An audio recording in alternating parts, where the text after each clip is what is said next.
Hi guys, so welcome to Rydeus-The channel. If you're new, really happy to have you. If you like this video, if you like this content, I encourage you to subscribe, so every time we post a video it would show up on your feed and you could tune in and benefit from what we're trying to do here. Our channel is about simplifying success principles and making these principles available so the average individual could carve out their own version of success. And we recognize that success would mean different things to different people. It could be success in terms of your relationship, success in terms of your health and fitness, in terms of your job. So we speak to all these areas. In the last video, we got a question: why do men cheat? And we answered that question in the way it's not that men cheat, it's people cheat. It could be men, it could be women, it could be persons in new relationships, it could be persons in old relationships. People cheat. And we attempted to explain that people will cheat for different reasons. It could be emotional discontent, where you're just not happy in the relationship with that individual. It could be, your sex life is not as exciting as you want it to be, and that may be a reason for cheating. Or it could be extreme levels of sustained boredom. And the video we did was based on boredom. Now, in that video, I explained one possible explanation for boredom in your relationship, and at the end of it, I made a suggestion. The suggestion was an invitation to consider a particular event called adrenaline, and in this event, it talks about you and your partner engaging in activities that would promote increased levels of excitement within your relationship. And I got several responses to that, and this is what this video is about: the responses that I got in relation to the suggestion of adrenaline and the way I dealt with the last video. Some of the questions included: one, what if I want to spice things up with my partner but my partner doesn't? That was one of the questions. Another one was basically a comment: why am I encouraging persons to spoil their relationships? That's the second area. And the third question, the third comment on question was: even if I'm interested in an event like adrenaline, I think I would be too jealous. And in this video, I want to address these three areas. Before I address these three areas, let me just go over briefly what I talked about in the last video. So we're saying that there are three phases of a romantic relationship. We talk about lust, we talk about attraction, and we talk about attachment. In the respective phases, we have different hormones present. And these hormones would inform our attitude and our behavior towards our partner. In the initial stages of lust, we have increased levels of testosterone and estrogen, which would make us want to run our partners down for sexual activity as often as we feel we could. So the levels of excitement would be extremely high in the initial phases.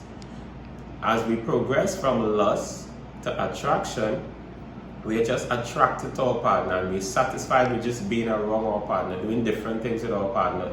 Does not necessarily have to be of a sexual nature. We're satisfied with just knowing that we've secured our partner, we've taken our partner off the market, if we want to say it like that, and we're just happy to be doing things together, doing meaningful activities and not just about sex. And the hormones that inform our behavior in that phase would be like dopamine and serotonin and norepinephrine. These hormones just cause us to enjoy the attraction, to feel good with our partners. As we progress from attraction to the attachment phase, there are hormones present such as oxytocin and vasopressin. And these hormones help us to just feel good about the bond that we have with this individual. We're happy that we have this bond. The bond could be through marriage, it could be through the fact that we have children together, we've started a family, it could be as a result of we've acquired property. So we just have this bond and we're satisfied with that bond. Now for some persons, that bond would be special, and that specialness about the bond would be adequate to hold the relationship together. Some people in some persons, the decreased excitement in that phase could be an issue for them. They would like to have increased excitement and adventure in their life at that point, and their partner is comfortable with the bond and maybe not as interested as they would like them to be in excitement or exciting adventures, as the case may be.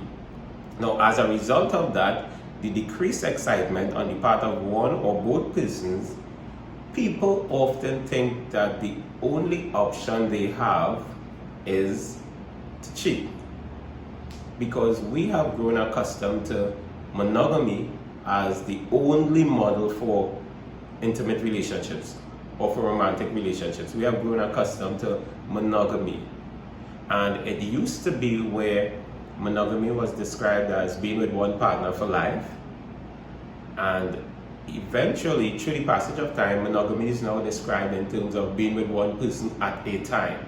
So we engage in serial monogamy as opposed to monogamy in its purest form. So because we have that model in our minds that we should be monogamous, we don't want to betray that feeling that we should be monogamous, that belief that we are supposed to be monogamous. So we attempt to behave secretive in terms of pursuing the excitement that we need in our lives. And in that attempt to be secretive, we go outside of our relationship and look for excitement from others, which we describe as cheating. Good? So persons see cheating as an option to the decreased excitement they're experiencing because of the fact that they've been in their relationship quite long, they're in the attachment phase, and both partners fairly comfortable. My suggestion was cheating is not the only option. And one of the responses was, and I suggested, before I go there, I suggested adrenaline, which is an event, it's a couples event, it's a couples game night event, and the games that are played are adult games. And couples get the opportunity to engage in increased levels of excitement in the presence of other couples, not necessarily intermingling with the other couples, just in the presence of it, in terms of that event. It's an event that persons are being dared to do X or dared to do Y. And I talked about, I'm aware of that event, and I told persons if they want to find out more about it, they could DM me on Instagram. So somebody said that I'm encouraging people to spoil their relationship. But let's look at that. If you say that considering attending an event like that could spoil your relationship, let's look at the opposite. Let's look at cheating. What are the consequences of cheating? Cheating has significant consequences. Let's just look at it from the perspective of children.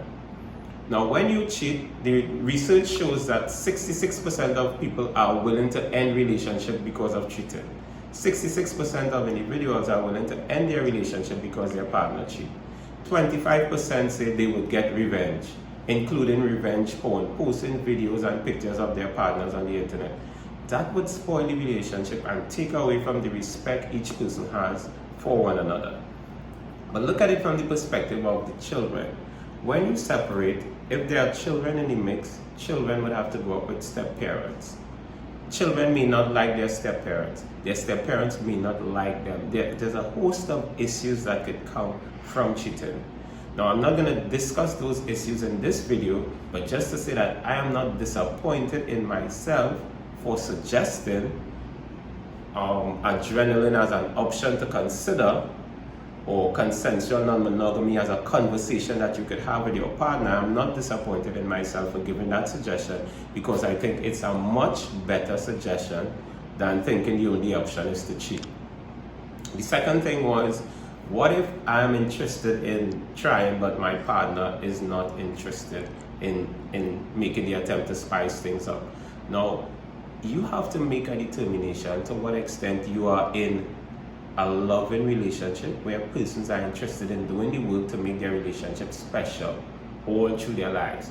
If that is not the case, then of course, I'm not going to give any expert advice here. I would suggest that you have the conversations with the right kinds of persons who are qualified in that regard. But if somebody is just not interested in trying, you could try to find a way to ease yourself into getting them to understand more about it, and ease yourself into getting them to be experimental as best as you could. Now the third thing was, I would be too jealous to try anything along the lines of consensual non-monogamy or the adrenaline event. Now let me just explain this real quickly. A lot of people think that they would be too jealous, and that is often not the case. And let me tell you why. Remember, we said that there's estrogen and testosterone in the beginning phase that promotes increased excitement among the partners. Now, as we progress from lust into attraction into attachment, the hormones that are present include vasopressin and oxytocin. And vasopressin is actually a hormone that promotes the survival of the body. That hormone is tied to keeping us safe, keeping us well, keeping us protected. Now, in a previous video, I talked about a part of the brain that looks up, that is, it's like a filter. It's on the alert to protect us, that aspect of the brain. Now, because of vasopressin being one of the dominant hormones at the stage of attachment, our brain is always on the alert, looking for ways that may threaten our relationship, threaten the bond we have with our partners. So because of the increased vasopressin and the increased tendency to be on the alert look for ways that would threaten our relationships, we tend to find those things. Now, if we go to an event like adrenaline or have a conversation concerning consensual non-monogamy, the excitement levels would cause reduced vasopressin levels in terms of the protection of our relationship. So the fact that we are going to be more excited, we're going to have a tendency to be less jealous. If you don't agree with what I just said there, you could listen it again before you do and comment down below, say I agree or I disagree. You're going to be less jealous because you have increased excitement that would cause some of the vasopressin, which is this protective hormone, to dissipate. A second thing about that is there's something called compulsion, and you can look it up on the internet. It's often described as the absence of jealousy. But essentially, compulsion is a willingness on your part to feel good about your partner having excitement. So the fact that your partner is excited, you feel good about that, and that's called compulsion. And you got to recognize that increased levels of excitement for your partner does not mean it's going to be threatening your relationship. And there are different things that you could do to bring that compulsion element into your relationship. For example, you could start very, very small and say, you know what? I am not going to be too protective of my partner. I'm going to allow my partner to go out with her girlfriends or go out with his guy friends. Or I'm not going to tell my partner what they should wear or they should not wear this. Or small things that you could do to bring compulsion into your situation. Now this video is going kind of long, so I want to end it here. The video, what we're doing in this video is we're responding to comments and questions that we got because of the last video. We are not encouraging persons to spoil their relationships. We're encouraging persons to look at their relationship and see to what extent what we're suggesting might make sense to them. Additionally, we're thinking that having a conversation about adult events or a conversation about consensual non-monogamy type activity is a better option to cheating. Good? So I hope you got value in this video. We bring it to the end. In the next video, I want to talk about how you would know if your relationship is a loving one or a non-loving one. So look out for that video that would come very soon. Thanks for tuning in. If you're not subscribed, please do. If you reach this far, it means that you're enjoying the content. Please subscribe because we're going to be loading videos. Our aim was to load 2 videos a week. We're going to be increasing that maybe to 3 videos now. So subscribe, turn your post notification on so you'll be notified every time we post a video. If you like this video, give it a like. And of course, if you like it, share it with your friends. See you in the next video.